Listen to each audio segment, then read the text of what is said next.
केनोपनिषद विज्ञान भाष्य का सामाजिक, सांस्कृतिक व ऐतिहासिक संदर्भ।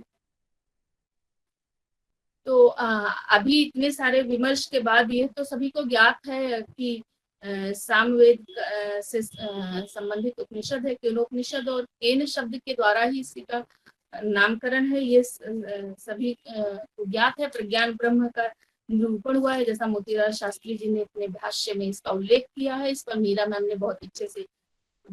व्याख्या इसकी की है।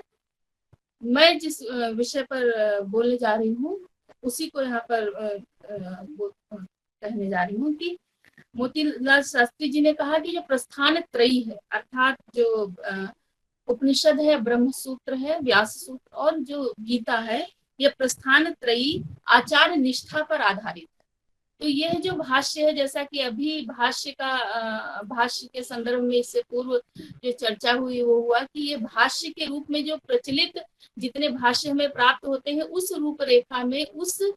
प्रविधि के अंतर्गत यह भाष्य हमें नहीं दिखाई पड़ता है, या उस तरह से एक एक इसके प्रतिपद भाष्य नहीं हुआ है, अपितु उन विषयों को लेकर के यहाँ पर मोतीलाल शास्त्री जी ने प्रस्तुत किया है और उन पर एक नवीन दृष्टि डाली है। वो सर्वथा नवीन इसलिए है क्योंकि इससे पूर्व जितने भाष्य प्राप्त होते हैं वो उपनिषदों की ज्ञान परक व्याख्या अधिक करते हैं, परंतु मोतीलाल शास्त्री जी ने इसमें ज्ञान एवं कर्म का समन्वय किया है। और उन्होंने ये चिंता भी व्यक्त की है कि ये जो ज्ञान और कर्म का जो समन्वय है, यह न होने से और उपनिषद को केवल ज्ञान प्रधान ही मान लेने से समाज में जो हमारी जो सांस्कृतिक शेवधि है उसका बहुत स्खलन हुआ है। और उसी का यह परिणाम है कि इतने वर्षों से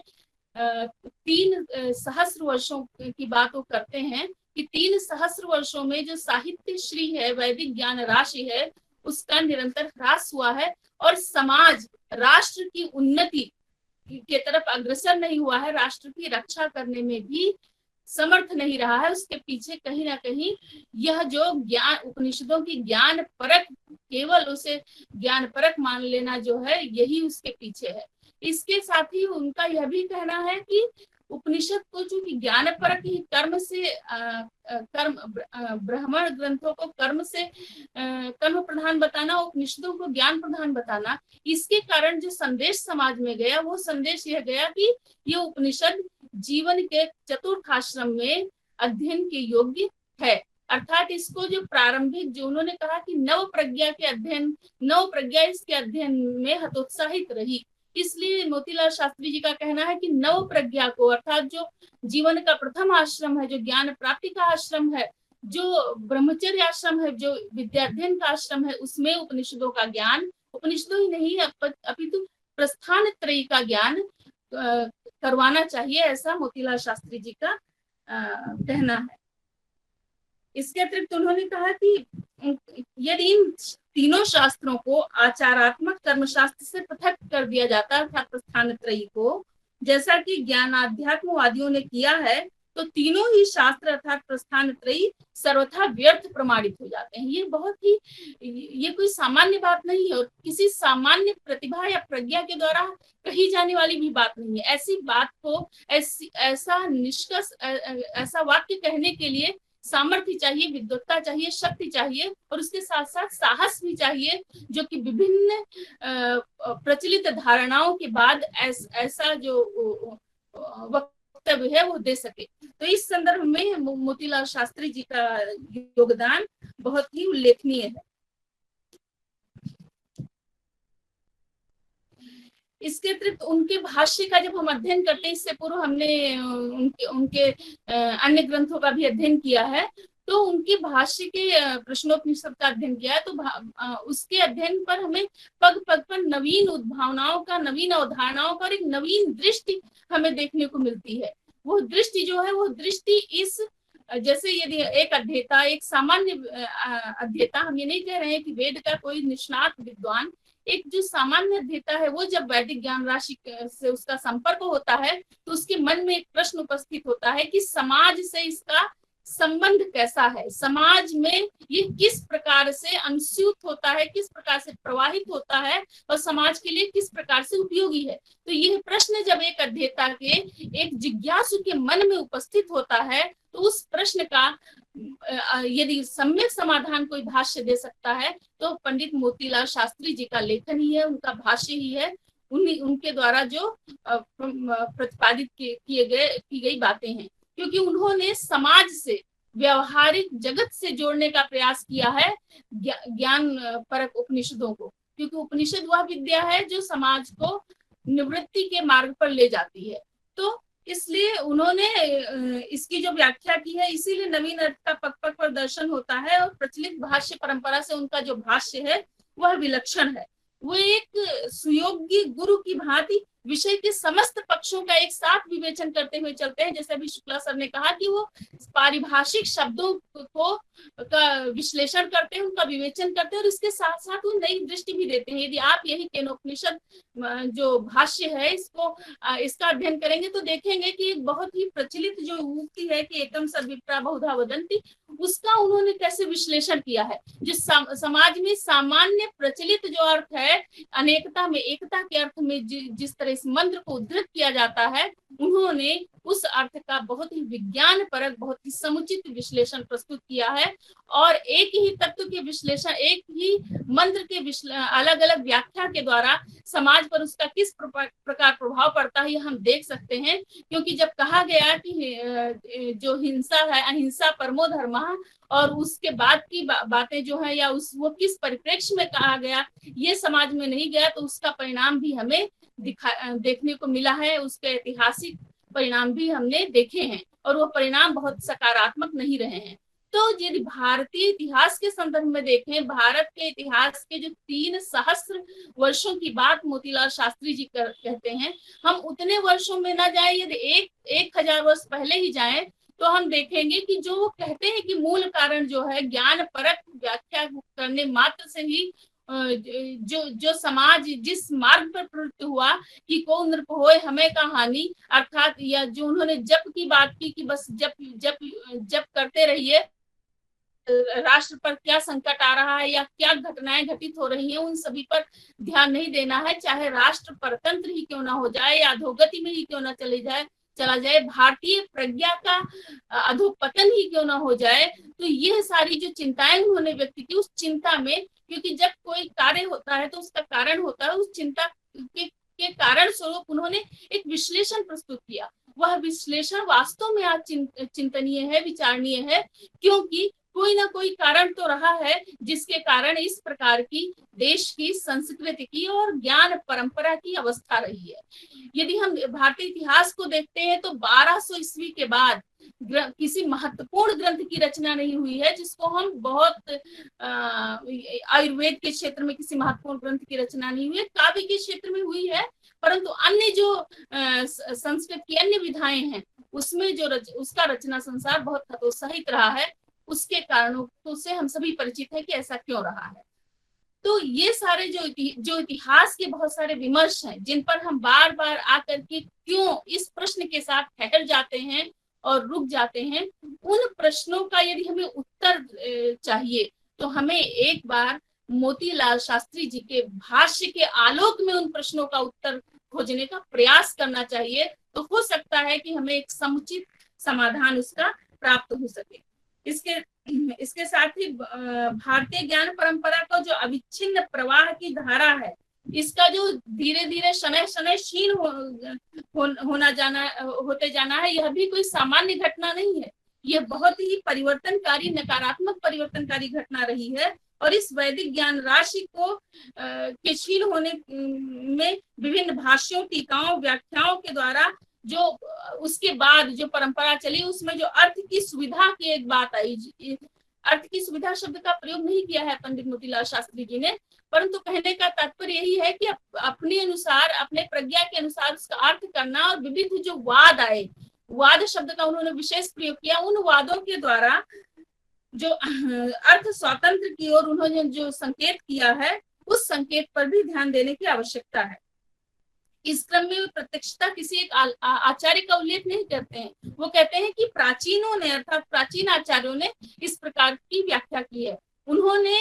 आचार्य शंकर का नामोल्लेख किया है। यद्यपि उनका आचार्य शंकर से कोई विरोध नहीं है, परंतु आचार्य शंकर का जो अद्वैतवाद है उसका जो अर्थ समाज में प्रवर्तित हुआ है, उसके कारण समाज में जो एक भ्रम की स्थिति उत्पन्न हुई है, उस पर अवश्य प्रकाश डाला है मोतीलाल शास्त्री जी ने।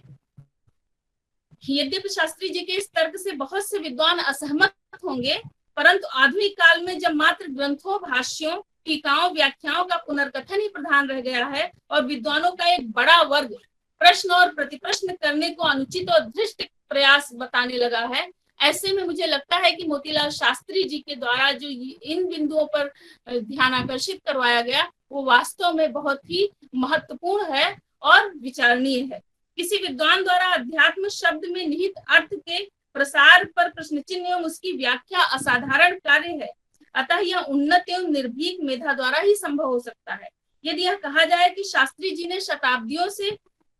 चली आ रही जड़ता को तोड़ा है, तो इसमें कोई अतिशयोक्ति नहीं होगी। मैंने इस पर लगभग शोध पत्र तैयार कर लिया है, तो मैं अधिक व्याख्या में न जाकर के उसमें से कुछ बिंदु है उसी को पढ़ूंगी। इसीलिए उन्होंने अपने भाष्य को विज्ञान भाष्य कहा। ज्ञान परंपरा की उसके मूल में ज्ञान परंपरा की जो पुनर्प्रतिष्ठा निहित है। उन्होंने उस प्रविधि और भाषा में बात किया जिस प्रविधि और जिस भाषा में वर्तमान जगत की अवधारणा को समझता है। ये महत्वपूर्ण है। इसीलिए जब ये प्रश्न उठता है कि उनका भाष्य उस प्रकार का भाष्य नहीं है जो प्रचलित परंपरा में जैसे भाष्य होते आए हैं, तो यहाँ पर यह महत्वपूर्ण है कि वर्तमान में जिस समय मोतीलाल शास्त्री जी ने यह भाष्य किया, उस समय जिस प्रविधि और जिस भाषा में उस वैदिक ज्ञान राशि को समझा जा सकता था, उसके माध्यम से उन्होंने प्रस्तुत करने का महनीय प्रयास किया। शास्त्री जी ने सहस्रों वर्षों में वैचारिकी में परिवर्तन का गहन निरीक्षण व विश्लेषण कर ज्ञान के प्रकाशन की सहज शैली चुनी। पूर्वग्रह व दुराग्रह मुक्त होकर उन्होंने उपनिषदों पर चिंतन किया। राष्ट्र की अवस्था एवं कर्म ज्ञान की अवधारणा के प्रति उनकी दृष्टि स्पष्ट थी। अतः उन्होंने मूल में जाते हुए यह संकेत किया कि अध्यात्म शब्द के प्रचलित अर्थ से उत्पन्न भ्रम के कारण ही राष्ट्र की यह दशा हुई है, क्योंकि अध्यात्म को केवल ज्ञान तथा औपनिषदिक ज्ञान को जीवन की चतुर्थ अवस्था हेतु उपयुक्त मानने का भ्रम समाज में प्रसरित था। शास्त्री जी का मत है कि प्रस्थान त्रयी, जो कि संप्रदायवाद का मूल है, राष्ट्र के एकता एवं अखंडता में बाधक की भूमिका में रहा है। जो उसका अर्थ गया है उसके संदर्भ में मैं यहाँ बात करें। वो कहते हैं कि संप्रदायवादों की आधारभूता प्रस्थान त्रयी एक, किंतु उस एक ही आधार के पर विभिन्न वैसे मतवादों का आविर्भाव तिरोभाव, जो मतवाद परस्पर अहोरात्र अश्वमाहिष्य न्याय को ही अक्षरशः उसी प्रकार चरितार्थ करते रहते हैं जैसे कि उसी एक ही वेद शास्त्र को अपना परमाराध्य मानने वाले सनातन धर्म जगत एवं आर्य महाशय जगत परस्पर प्रतिद्वंदिता में ही प्रवृत्त देखा सुना जाता है। तदित्थम एक ही शास्त्र के आधार पर पुष्पित पल्लवित होते रहने वाले तथाकथित इन संप्रदायवादों की व्याख्या, भाष्य, टीका, टिप्पणियों के पारस्परिक विसंवाद जब राष्ट्र के सम्मुख उपस्थित होते हैं, तो राष्ट्र की एकत्व भाव निबंधना संगठन मूला अखंड प्रज्ञा खंड खंड रूप में ही तो परिणत हो जाती है, ऐसा शास्त्री जी का कहना है, और निश्चयन हो गई है। खंड खंड रूप में ही परिणत तथाकथित अनेकत्व निबंधन संशय के अनुग्रह से जिस संशय का अंतिम उदर्क बन गया है, सर्वनाश संशयात्मा विनश्यति। तो इसमें दो शब्द जो उन्होंने प्रयोग किया है, सनातन धर्म जगत, आर्य महाशय जगत, उसमें आज भी हम देख सकते हैं कि किस प्रकार की प्रतिद्वंदिता और परस्पर वाद चल रहा है। शास्त्री जी कहते हैं कि जब तक इस यक्ष प्रश्न का उत्तर नहीं मिलता, इससे राष्ट्र प्रज्ञा का परित्राण नहीं होता कि जब हमारी संस्कृति का एक ही सुनिश्चित सिद्धांत है, तो फिर संशयजनक विभिन्न मतवाद कैसे आविर्भूत हुए। तब तक वेद शास्त्र भक्ति धर्म का उद्घोष प्राच्यता का तुमुल निनाद आदि आदि एकांततः यातयाम ही प्रमाणित होते रहेंगे और प्रस्थान त्रयी के विगत युगों की भांति इसी प्रकार रहेंगे। शास्त्री जी ने आचार्य शंकर की अद्वैत निष्ठा का समर्थन किया है, परंतु उनकी सत्यम शिवम सुंदरम के प्रति तटस्थता द्वारा अभिव्यक्त जगन मिथ्यावाद के सिद्धांत को राष्ट्र अभ्युदय पक्ष का अवरोधक बताया है। अद्वैत संप्रदाय के संबंध में कहा है कि ज्ञानाभिनिवेश मूलक यह अद्वैत संप्रदाय भी भारत राष्ट्र की आचार निष्ठा के लिए तो महान अभिशाप ही प्रमाणित हो गया है। यदि बाद में वो कहते हैं कि इस प्रकार का भाष्य हुआ उसके मूल में ही वही परंपरा है जिसमें कि ब्राह्मण ग्रंथों अरण्य ग्रंथों का भाष्य किया गया है, इसलिए उन भाष्यकारों ने कोई इसमें अनुचित कार्य नहीं किया है, परंतु समाज में जो उसका अर्थ गया है उस अर्थ के प्रवर्तन द्वारा समाज की जो क्रियात्मक दशा रही है उसके संदर्भ में वे यह विवेचन प्रस्तुत करते हैं। शास्त्री जी नाम संकीर्तन मात्र में लगे रहने को राष्ट्र की पतन हेतु उत्तरदायी मानते हैं और कहते हैं कोई विधि विधान नहीं, तत्सम्मत कोई आधार नहीं, तदनुप्राणिता कोई कर्तव्य निष्ठा नहीं, मणिमाला माध्यम से अहोरात्र ब्रह्म ब्रह्म का जप करते रहना ही मानव का परम पुरुषार्थ है। इस प्रकार के महान निष्कर्ष को व्यक्त कर देने वाले उन प्राचीन विद्वानों का भी हम इस अनुबंध से श्रद्धा पूर्वक स्मरण कर लेना तो अपना नैतिक कर्तव्य मान ही लेते हैं कि उनके इस ब्रह्म संकीर्तन के अनुग्रह से उपनिषदों पर भारतीय भावुक प्रजा की मूर्तिवत भक्ति तो चली आ रही है। विगत 3 सहस्त्र वर्षों से समन्वित प्राचीन युगों से इस नाम संकीर्तन मूला मणिमूला भक्ति से भक्ति विभोरा भावुक प्रजा की मूर्तियां भले ही आतताई वर्ग द्वारा नष्ट भ्रष्ट होती रही हों किंवा आचार धर्म कर्तव्य निष्ठा शून्य ज्ञान विज्ञान प्रतिष्ठा वंचिता प्रजा की इस शास्त्र भक्ति से भले ही राष्ट्र का संपूर्ण समृद्धि वैभव आतताई वर्गों द्वारा अपहृत हो रहा हो, संभवतः कदापि इस प्राचीन भक्ता प्रजा की दृष्टि में इन अकांड तांडवों के प्रति कोई उत्तरदायित्व नहीं ही होगा। यह चिंता है जो मोतीलाल शास्त्री जी ने व्यक्त किया है और मुझे जो अध्ययन के बाद लगता है कि इसी चिंता के कारण उन्होंने उपनिषदों का, जैसा कि उपनिषद का कोई अन्य भाष्य नहीं करना चाहते थे, परंतु उपनिषदों का जो भाष्य उन्होंने किया वो इसी चिंता के आलोक में किया और वो जो कहना चाहते थे वो ऐसे ही शब्दों के द्वारा उसको उन्होंने निबद्ध किया है। तभी तो इसके उपदेशक वर्ग के द्वारा इसे ऐसी महती शिक्षा मिलती है कि हो नृप होए हमें कहानी। तो पंडित मोतीलाल शास्त्री जी की देश के तात्कालिक और ऐतिहासिक परिस्थितियों के प्रति उत्तरदायी कारकों के मूल में जाने और उसे विश्लेषित करने का जो उनके द्वारा प्रयास किया गया वह एक नव जागरण है और एक नवीन भाव है जो परंपरा के विद्वान के द्वारा व्यक्त किया गया है। आज आवश्यकता है कि विद्वत समाज यदि इतिहास का अध्ययन करता है, जिस तरह से देश में विभिन्न प्रकार के आक्रमण हुए और आज हमारे ज्ञान परंपरा के ह्रास की ऐसी स्थिति है, यदि इतिहास का अध्ययन करता है तो इन मोतीलाल शास्त्री जी के इन शब्दों को ध्यान में रखने की आवश्यकता है और इनके आलोक में एक बार अध्ययन करने की आवश्यकता है ताकि हम कुछ तथ्यात्मक बातें इतिहास से प्राप्त कर सके और इतिहास में जो भ्रम फैलाया जा रहा है उसका कुछ समुचित उत्तर प्राप्त हो सके। और वर्तमान समाज में भी जिस प्रकार के अभी वर्तमान में जिस तरह से हमारे देश में पर एक आसन्न संकट है उसमें भी भारतीय प्रजा भारतीय जनता जिस तरह का व्यवहार कर रही है यह भी इस विचार के आलोक में यह व्यवहार भी दृष्टव्य है कि कौन सा वह विचार है जो ऐसे व्यवहार के केंद्र में है जहां पर कुछ भी होता रहे परंतु किसी को प्रभाव नहीं पड़ता। तो इस विचार से मोतीलाल शास्त्री जी का मन इस विचार पर इस पक्ष पर चिंतन कर रहा था, इसीलिए उन्होंने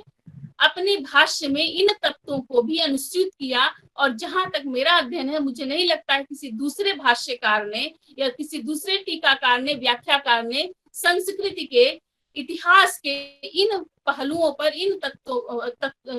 तत्वों पर प्रकाश डाला है। इसलिए इस संदर्भ में पंडित मोतीलाल शास्त्री जी का भाष्य बहुत ही महत्वपूर्ण है और इस पर अध्ययन की, चिंतन की, मनन की बहुत ही अधिक आवश्यकता है।